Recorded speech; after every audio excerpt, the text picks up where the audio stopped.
135 గజాల భూమి కేవలం 8 లక్షలకే. ప్రతి నెల 10,000 మంత్లీ రెంటల్ ఇన్కమ్. అయితే 2004 నుంచి మీరు రాజకీయాల్లో ఉన్నారు. 2004లో గెలిచారు. 2009లో కలిసి 2 శాఖల మంత్రిగా కూడా పనిచేశారు. మీరు చాలా సీనియర్ పొలిటీషియన్. మీరు 60 సంవత్సరాల పైచలకు వయసు కూడా ఉంది. అంటే ఈ 2024 ఎన్నికలు దేనికి సూచించాయి? అసలుకి వెల్ఫేర్ అంటే ఇది అని జగన్మోహన్ రెడ్డి గారు చేసి చూపించారు కదా. సంక్షేమ పథకాలు నేను ఇస్తున్నాను కాబట్టి నాకు ఓట్లు వేసేయండి, నేను నేను ఇక్కడి నుంచి బటన్ నొక్కుతాను, ఎన్నికల సమయంలో మీరు వచ్చి ఈవీఎం మీటర్ నొక్కండి అనేది ఆయన సంకేతాలు ఇచ్చినట్టుగా ఇచ్చేశారు. అయినప్పటికీ కూడా నాకు 1994లో అనుకుంటా కాంగ్రెస్ పార్టీకి ప్రతిపక్ష హోదా కూడా వెళ్ళిపోయింది. ఆ తర్వాత మళ్ళా 2024లో వైఎస్ఆర్ కాంగ్రెస్ పార్టీకి ప్రతిపక్ష హోదా కూడా లేకుండా పోయింది. అసలు ఎలా జరిగిందంటారు? దీనికి కారణం ఏంటంటారు? సంక్షేమం చేసిన మాట వాస్తవం. కొన్ని కార్యక్రమాలు, కొత్త కార్యక్రమాలు చేశాం. అమ్మఒడి లాంటి కార్యక్రమం, కొన్ని డైరెక్ట్గా ట్రాన్స్పరెన్సీగా మధ్యవర్తులు ఎవరు లేకుండా డైరెక్ట్గా వాళ్ళ అకౌంట్స్కి మనీ పంపించిన మాట వాస్తవం. అట్ ది సేమ్ టైము అలా సంక్షేమం చేస్తున్నానే ఒక ధోరణిలో అందరి మీద దాడులు చేయటం స్టార్ట్ చేశాం. ప్రతిపక్ష పార్టీలు అణిచివేయటం, డిసెంట్ వాయిస్ని అణిచివేయటం, ఎలాంటి ప్రజాస్వామిక వాతావరణం లేకపోవటం. ఎవరో సోషల్ మీడియాలో నీలాంటి ఒక చిన్న పోస్ట్ పెడితే వెంటనే వాళ్ళ కుటుంబాన్ని అరెస్ట్ చేయటం, పోలీసులు అర్ధరాత్రి దాడి చేయటం, అట్లా ఊరికొకరిని అరెస్ట్ చేశారు. ఒక భయానిక వాతావరణం. పోలీసులు వస్తారు, నీ ఏదైనా మాట్లాడితే ప్రజాస్వామ్యం అనేక వాయిస్లు ఉంటాయండి. మనం తిట్టుకునే వాళ్ళు కూడా ఉంటారు. తిట్టుకునే స్వాతంత్రం కూడా ఉండాలి. అది అబ్యూజివ్గా ఉన్నప్పుడే దానికి చర్య తీసుకోవాలి. కానీ ఊరికి డిసెంట్ వ్యక్తం చేస్తే అరెస్టులు చేస్తే ఎట్లా?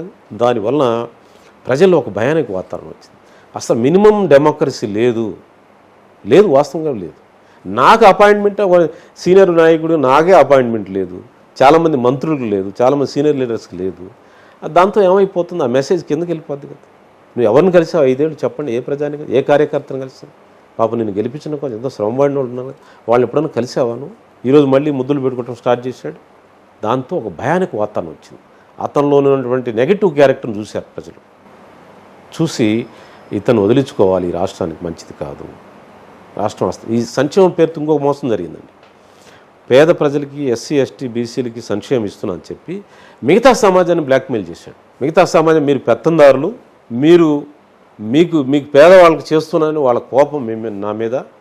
అయినా వాళ్ళు నన్నేం పీక్కోలేరు, ఎంట్రుకు కూడా పీక్కోలేరు వాళ్ళు. మీరంతా నా అండగా ఉన్నారు. మీరు భగవంతుడు నాకు అండగా ఉంటే నేను నమ్ముకుంది మిమ్మల్ని, ఆ పైన ఉన్న భగవంతుడు. పేదలకు పెత్తందారులకు మధ్య పోరాటం అని అట్లా మాట్లాడి ఒక పెద్ద వాతావరణం. ఎస్సీ ఎస్టీ బీసీలు అంటే మిగతా ఓసీలు వ్యతిరేకించే ఒక వాతావరణం ఒక క్రియేట్ చేశాడు. చూడండి, ఒక ఎగ్జాంపుల్ చెప్తాను నేను. మంత్రివర్గం విస్తరణ జరిగింది. నో కమ్మ, నో వైశ్య, నో క్షత్రియ, నో బ్రాహ్మిన్. ఏం సంకేతాలు ఇచ్చాడు? నేను మీకు వ్యతిరేకం, మీరు పోతే పోండి, నేను మీకోసం ఇచ్చాను, మేము ఇంతమందికి బీసీలకు ఇచ్చాను అంటే మేము ఉన్నాం. నిజమే అనుకోని, ఇదేదో పెద్ద సామాజిక వాతావరణం. వాళ్ళకేం పెత్తనం లేదు పాపం, వాళ్ళందరూ ఏడుస్తూనే ఉన్నారు. ఆ ముసుగులో సమాజాన్ని బ్లాక్మెయిల్ చేశాడు. సమాజం ఎలర్ట్ అయింది. ఎప్పుడైనా ఎవరైనా ఎక్స్క్లూడ్ చేస్తే ప్రజలు ఇద్దరు మాట్లాడుకుంటారు. సపోజ్ మీరు ఎస్సీ, నేను ఓసీ అనుకోండి. గ్రామంలో మన ఇద్దరిని బాధ పెడితే, మన ఇద్దరు గ్రామంలో నివసించేవాళ్ళం కదా, మన ఇద్దరు మాట్లాడుకుంటాం. ఏంది అతను నిన్నే ఎక్స్క్లూడ్ చేస్తున్నాడు, నన్ను ఇంక్లూడ్ చేస్తున్నాను అంటాడేంటి? మన ఇద్దరం రోజు పని చేసుకొని బతుకుతున్నాం, బాగానే ఉన్నాం, మన ఇద్దరం కలిసిమెలిసి ఉంటున్నాం. అతని మన ఇద్దరి మధ్య గొడవ పెట్టుకొని నిన్ను పెత్తందారని నాకు చూపిస్తాడేంటి అని వీళ్ళిద్దరు మాట్లాడుకున్నారు. రాష్ట్రం అంతా ఒకటే వాతావరణం.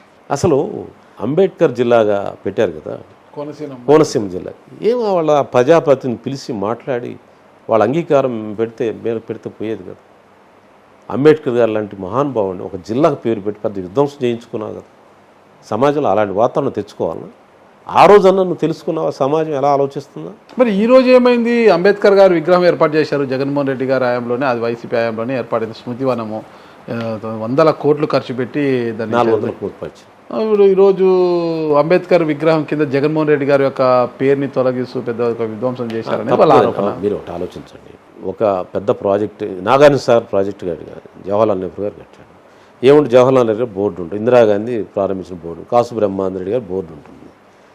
అంతేగాని అసలు ఆ ప్రాజెక్టు మొత్తం మీద లైటింగ్ వేస్తే నాగార్జున సాగర్ మీద ఇందిరాగాంధీ పేరుందనుకోండి, ఎట్లా ఉంటుంది అది? నువ్వు అంబేద్కర్ అనేది ఒక స్ఫూర్తి ప్రదాత, సమాజంలో ఉన్న అట్టడుగు వర్గాలకు ఒక గౌరవాన్ని ఇచ్చిన వ్యక్తి, భారత రాజ్యాంగ నిర్మాత. ఆయన పేరు దగ్గర నువ్వేం రాసుకోవాలా?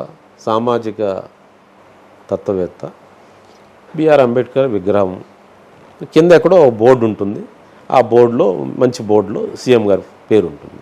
నీకు అక్కడ ఆయన పేరు కంటే జగన్మోహన్ రెడ్డి గారి పేరు కనిపిస్తుంది. అంటే జగన్మోహన్ రెడ్డి గారు విగ్రహం అది, లేకపోతే అంబేద్కర్ గారి విగ్రహం. నీకు అంబేద్కర్ విగ్రహం సరిగ్గా కనిపించదు నైట్ పోతే, మీకు జగన్ గారి పేరు మాత్రం మెరిసిపోతూ ఉంటుంది. దానికి ఏదో డిజిటల్ టెక్నాలజీ ఏదో వాడారు దాన్ని. ఇప్పుడు ముఖ్యమంత్రి ఉన్నారు, ఎవరో ముఖ్యమంత్రి ఫలానా రోజు వెళ్తూ ఉంటారు. ఏంటి అది సంకేతం ఏంటి? ప్రజలు వెళ్తూ ఉంటారు, ఏంటి సంకేతం? అంబేద్కర్ నీ ఒక్కటి సొత్తా? అన్ని పార్టీలు సొత్తు, ఆయన ప్రజలందరూ సొత్తు. ఒక వీకర్ మనిషి కాదు అంబేద్కర్. దేశంలోని ప్రతి పౌరుడు గౌరవం ఆయన నలుచుకోవడం. అలా అందరి వాడిగా ఉంచాలి కానీ అలాంటి వ్యక్తిని, అలాంటి వ్యక్తి కొంతమందికి వ్యతిరేకం, కొంతమంది అనుకూలం అని నువ్వు మార్చడం వల్ల ఎంత నష్టం జరిగింది సమాజం, ఎంత విధ్వంసం జరిగింది సమాజం.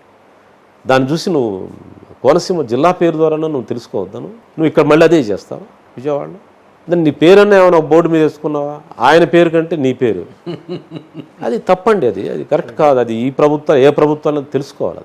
సుమన్ టీవీలో మీ పర్సనల్ అండ్ బిజినెస్ ప్రమోషన్స్ కోసం కింది నెంబర్కి కాంటాక్ట్ చేయండి.